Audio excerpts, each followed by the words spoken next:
Good morning, everybody. I'm here today to talk about making digital math more equitable. The key ideas will be how do we change tasks so that students have more access, and how do we change the sort of instructional design or teaching that goes with a task in order to support students. And I have three general principles that I like to follow when I'm doing presentations and when I'm working with kids. The first principle is that students and teachers are sense makers, by which I mean they look at the world, they collect information, they try to make sense of the world, and that I'm going to focus on how to support them making sense, their sense making, rather than trying to treat them as mistake makers, trying to fix the mistakes they're making, trying to fix the kids. I don't see kids as being fundamentally broken. I see them as people navigating a world and trying to make sense of it. The second principle is the goal is to learn mathematics, not necessarily to learn how to solve a problem. The idea is that there are principles we use to solve problems, and I want students to learn those principles so they can solve problems. But the goal is not for them to be able to solve the problem. The goal is to learn the principle. So an idea of that would be that we might teach kids FOIL, let's say. So first, outside, inside, last, we're multiplying two parentheses. The goal there would be to teach kids how to distribute binomial parentheses. But that works because of a mathematical principle called the distributive property. So my goal is to teach kids the distributive property so they can use it for a variety of things, including multiplying two binomials. You kind of get the distinction? The third principle is all children are capable of learning high quality mathematics. Given the necessary supports, using the necessary routines, I change my teaching so that kids can learn. And I might need to experiment and iterate and try changing my teaching in a variety of ways, but fundamentally, children are capable of learning. So what do we mean by digital math anyway? I mean, mathematics is fundamentally done with people's brains, right? So computers, calculators, applets, pencil, paper, these are just tools we use to support doing mathematics or learning mathematics. So when I say digital math, I mean specifically the tools and supports that we can use in either an online environment or using a computer to support students in playing around with mathematics or visualizing mathematics or being able to see problems in new ways. How do we make it more equitable for students? What are the principles or ideas we can use so that students are more likely to learn when we're using digital math as a tool? So we could imagine kids using a tool like this, these dials spinning around. And the idea with this is that students are able to observe patterns in the dials as they spin. Pretty simple. But you would be surprised how difficult and challenging an activity can be like this, especially when kids don't have control over the pause button or control over, like, what are we looking for? What patterns? What does this relate to? What are the other representations that we're looking at here? Another possibility is you might have an expression like the volume of a cube, and you want kids to see that they can think of it as being built up by layers. So you give them this kind of applet where they can explore changing the height, and when they change the height, they can see that the formula changes, and then they can try to look for relationships between this formula, which gives them the total number of blocks, and the height of the cube. So they're given a little bit more information, and critically, they're given some control over what they're doing. Another possibility is that you might want kids taking a look at an equation and trying to figure out how to solve an equation without having to really do all of those calculations that often get in the way. I mean, yes, eventually kids need to be able to do those calculations in order to be able to solve an equation. There's no question about that. But when they're trying to first figure out what are the principles involved here, what am I trying to do, what am I trying to accomplish, you might actually want to remove the arithmetic as part of the problem, basically. So in this activity, you can click these buttons and see the equation change as you click it. So there are 5 main places that digital online activities fall down as far as kids are concerned. The first is that the activities are designed for an expert, not a novice.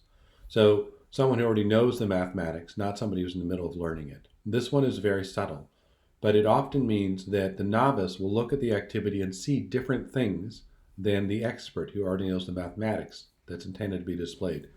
There are some terrific proof by example activities. I'll see if I can find one to throw in here that do an excellent job of demonstrating this. They look like brilliant proofs, but they're not possible for someone who's unfamiliar with the mathematics involved to follow. Another problem is the activity is too quick, moves too quickly, zooms past stuff, glosses over details that are critical for the kid, and they're not sure what to focus on. So kids, I don't know what's important in this. A lot of things are moving. Which are the things I should be attending to? What are the relationships I should be looking at? Another thing is that these activities can often remove opportunities for collaboration or discussion, which is a critical way for kids to consolidate their understanding of mathematics. So if we're doing an online activity and I'm not talking to other people about it, I might lose opportunities to learn, and that's problematic. And the final, so I think perhaps most critical, is that students don't necessarily get any feedback on their ideas. They look at an activity, they try to see what's going on, and they get ideas. Of course they get ideas, right? They're sense makers. But those ideas don't always mesh with how other people understand the mathematics. So how do we give kids feedback in these opportunities when they're offline? So what can we do to improve these activities when we use them with kids? Let's take a look at our decimal dials example again. You may notice I've added numbers down at the bottom. So basically, I'm making the thing I want kids to pay attention to really obvious, because actually those numbers match numbers as where the arrows are pointing at in the diagram. What do you notice feels different about this experience now that we got numbers added? Another really productive thing you can do is to give control to students, because that way they can slow down and speed up an activity as needed. They have to know what they're trying to accomplish. They're trying to have to know what they're trying to figure out. But if you give them some of the access to the dynamic digital tool, whatever it is, and let them control it, then that often really helps them. Take a look at this example. What we've got is some buttons down at the bottom. We can slide around, see what happens when we do that. And we've got these check boxes we can use so people can either enable or disable views of particular elements. That way we can help the student decide what to focus on in any given moment. Maybe they want to check both boxes and compare the two things. So the idea here is that this allows the student to slow down to a pace that is manageable for them. Mind you, they have to know what they're trying to accomplish. So they need a prompt. They need a focus of some kind in order for this to work. The other thing I want to point out is often we have the prompt exist in one place. This is the task that kids are supposed to accomplish, and the activity exists somewhere else. So that kids have to remember what they're trying to accomplish while they're trying to accomplish it. And I think this eats away at their available working memory and makes it difficult for them to accomplish the task. So when you have an interactive activity and you have kids working on it, put the task, the thing they're trying to accomplish, right in front of them. And try to make it a little bit open-ended so that kids aren't like trying to solve the problem sort of like focused on the end. What do I got to do to solve this problem? And they're more able to think about relationships and what's going on and what do I notice? What do I wonder? So one of the ways of improving your use of digital math with students is to embed that digital math within an instructional routine. An instructional routine, according to Magdalene Lampert, is a design for interaction that organizes classroom instruction. So the idea is that you have kind of like a playbook that you're using with students, and they're kind of in on the play. So you and your team are working together in order to work through some mathematics. And the benefit of that is that students have an understanding of what's coming up, what's next, what am I supposed to be doing. We take instructional routines and we embed supports for students within those routines, things like annotation or repetition or a variety of other strategies. Those supports are then used repeatedly over time, and all students benefit from that support. A key issue you have in teaching is that students are having to think about a lot of different things when they're learning. With instructional routines, you can minimize some of the cognitive load around instructions, around thinking about what's next, etc., and maximize, therefore, the space available for students to think about the mathematics and to think about each other's reasoning. So, when I used to use calculators with kids, one of the things I wanted to be able to do was help them learn how to use a particular function on the calculator. And I'd get up there and I'd have a graphics display of the calculator or a sheet with some steps on it, and I'd talk the kids through it. I'd say, this is how you use the calculator. This is the next step, etc. And almost immediately, within like 30 seconds, everyone is confused. And I didn't know why. I wasn't sure what was going on. So I developed a new routine for calculators. What I do instead is I get a couple of kids to come up. They use the big calculator at the front. They talk to each other if they get stuck. They've got an immediate support with that person beside them. And then I go around and I go to the back of the room, or I go to where I can see other kids using their calculators, and I can walk around. I'm freed up, right? I'm no longer stuck at the front of the room where I have no idea what's going on. I'm able to sort of observe kids. And those two kids, I'll walk them through still, potentially, if they don't know how to use the function at the front, and they'll work on it. And maybe they'll get a chance to discuss with each other what's going on and ask questions for me. And then maybe someone in the room has a suggestion or a question. I can open the floor for that. It does slow down the process a little bit, but I found that I end up with far fewer questions. This is kind of a micro routine you can use with students so that you sort of free up your resources, right? Like, let's just recall, it's the same set of calculators, the same set of kids. We're just using them differently so that more students benefit from the different use. The thing I wanted to make clear about that calculator example, but really that applies to any technology or process really that you want to teach kids. Get a couple kids up at the front to walk through the process while you are able to observe the class and able to talk from the back and freed up for that interaction. It doesn't have to be calculators, it could be anything really. Another really powerful strategy to use with students is annotation. So when you or a student describes a mathematical strategy, you keep a record of that strategy in a visual format. This allows students to have greater access to the mathematics. Let's take a look at an example. So you see these bunch of squares, right? Maybe the goal is to count the total number of white squares. So you're trying to count the number of white squares. So you can have perhaps this approach, maybe this approach. Here are a couple of other approaches students might have. Notice that each approach is distinct from each other and that the use of color is meant to highlight perhaps objects with the same mathematical properties, but in different forms. So, we have symbols with one color matching a visual with another color so that students make connections between the symbols and the visual. It's not about color coding the steps, etc. So take a look at this example here. Try to see, can you match one of the visuals to one of the expressions on the right? Try to see if you see anything that helps you make that match.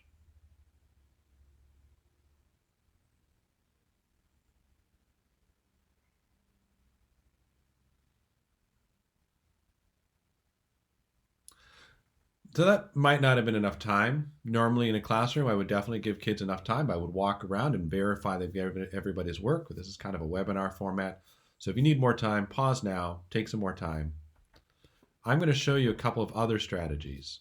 So these are two different strategies for making connections between the same visual and the same representation. What do you notice is different about the connections and the way I've done the annotations? Does that help make the difference between these two strategies pop out at you? The other thing you can do to increase access for students is a bit of repetition and restating. Here's a familiar scenario. You have a couple of kids up at the front of the room. They're presenting some work, maybe something they did on the calculator. One of the kids talks, the other one points. This gives both kids a job and provide some access for students in the classroom who might be wondering what the person's talking about. Also, sometimes it's a good way to double check that the person who's talking is being clear. Okay, so then when they finish presenting, you have another kid restate what was said while one of the two kids continues to point to provide access to everybody else. Then maybe you come up to the front of the room, or you could have a kid do this once they're familiar. You annotate while a third student repeats what was said, or restates or rephrases what was said, so that everybody has some repetition around a particularly important mathematical idea and access in a variety of modalities. So here's an example of something that basically replicates a flashcard app. The idea is kids put in an answer. They get, they know whether or not their answer is right or wrong. And that's about it. That's about what you can do with a flashcard. Nothing unusual there. So let's try to see another example, one that's got a little bit more oomph to it.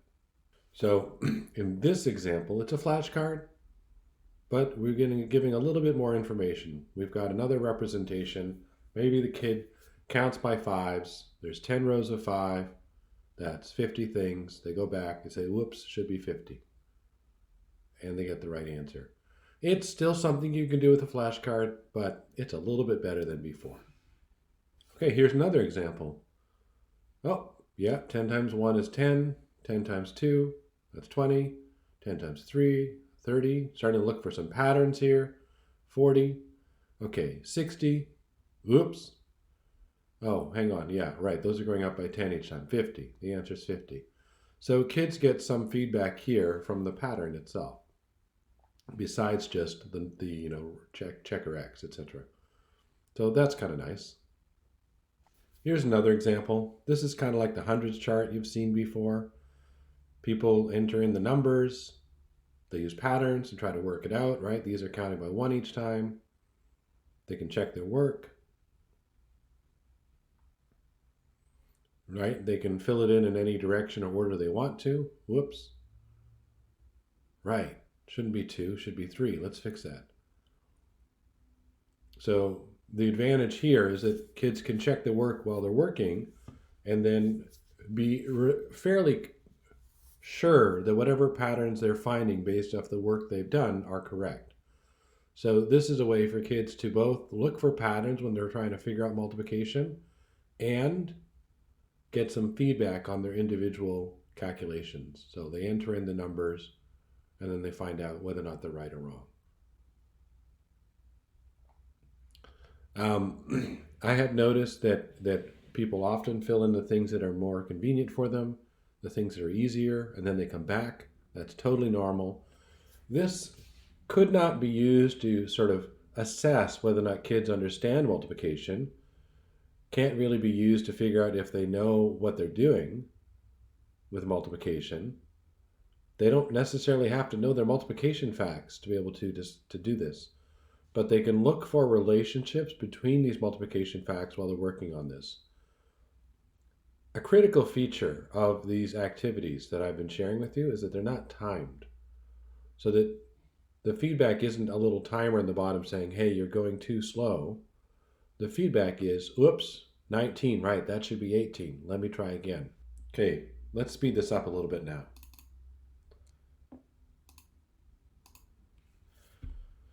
So students can work through this pattern, finding activity in any order they want, and they can fix things as they're going. It's not timed, but they still get feedback on the activity. And if you sit over someone's shoulder and watch them do this, you get feedback on how they understand the patterns as well. I can imagine a pair of kids sitting together doing this, clicking submit, checking their answer. Whoops, what did we do wrong? Okay, let's look at that. Oh, right. Counting by 4, so we got to go by 4, but that one's right. Okay, let's move on, and so on. So the idea would be that this would allow students to do the regular hundreds chart that they're used to, but with more feedback than was provided. So the critical idea across these different activities is that the amount of feedback we give kids is important, and it depends on the stage of the kids learning. Early on, we want more feedback. Later on, maybe a little less. So, one way to think about feedback, which we haven't talked about and I said was really important, is to incorporate that feedback as part of the instructional routines that I mentioned. So, when kids are talking to each other and they're trying to clarify their ideas and explaining and they're restating, there's actually quite a lot of potential for feedback there. And when one kid presents an idea and another kid didn't have that idea, they get kind of feedback on their own ideas. And that's really helpful. Another way for kids to get feedback is when you design a new task for them for the following day, something different for them to work on, based on how they worked on today's task. So feedback doesn't always have to be me telling you to do better or the teacher telling a student to do differently. Feedback can just be new information about the world.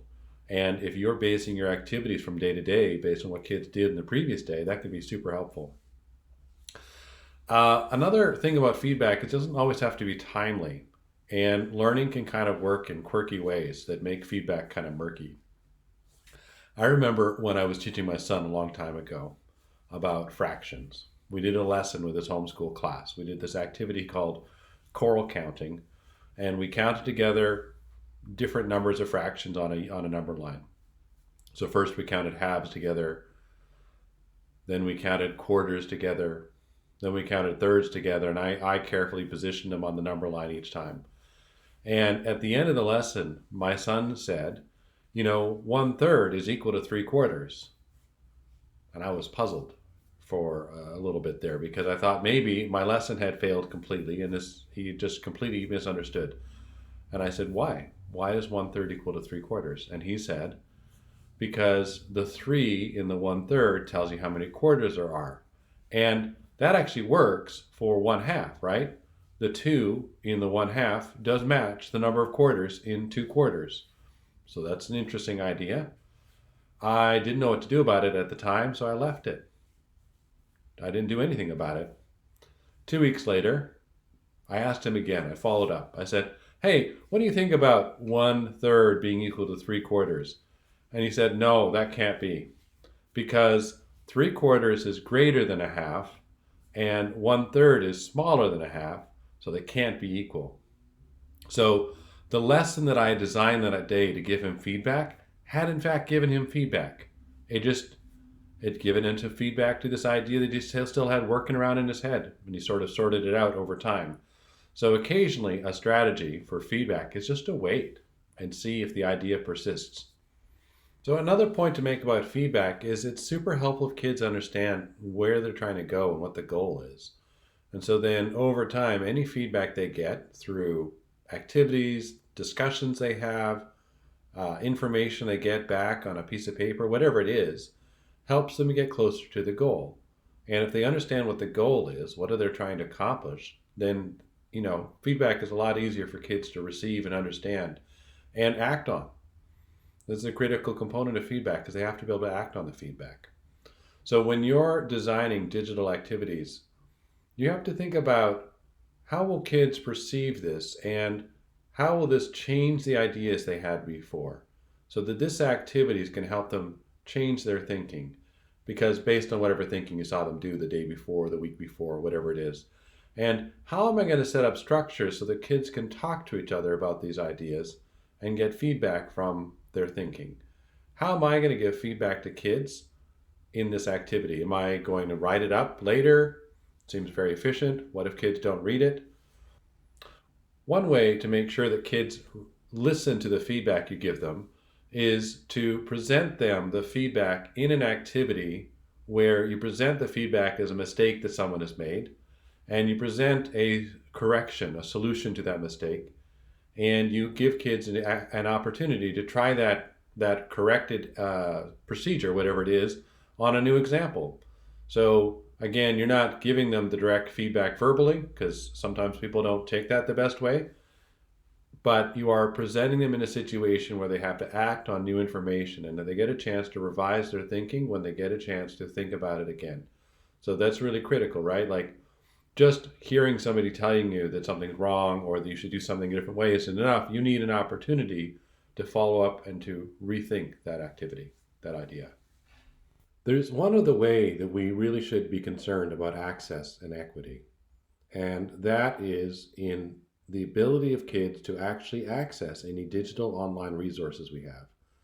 As of 2018, 14% of children ages 3 to 18, so in other words, kids in school, don't have internet access at home. So that's a lot of kids. That's 9 million kids across the United States that have limited access at home. Among the same age kids, 17% live in a household without a laptop or desktop computer. So they have internet access, but they might be doing it through a phone. And they might be doing that internet access via a parent's phone. And so they don't actually have access all the time. They have limited access to internet. So there's 11 million kids that are in this situation. Access varies by race as well. From this chart, we can see that access depends a lot on your race, and in fact, the people with the least amount of access have about 60 or 70% of the same level of access as other people. These trend lines are all going up, but there's still some disparity. But we also have access problems based on where people live. Some parts of the country just don't have internet access. Not surprisingly, suburban areas have the highest level of internet access, followed by urban areas, and then trailing the pack quite a bit, we have rural areas. So your students have problems with access. So whatever you do, we have to be thinking about how we can support these kids who don't have home access to a computer necessarily, don't have home access to internet.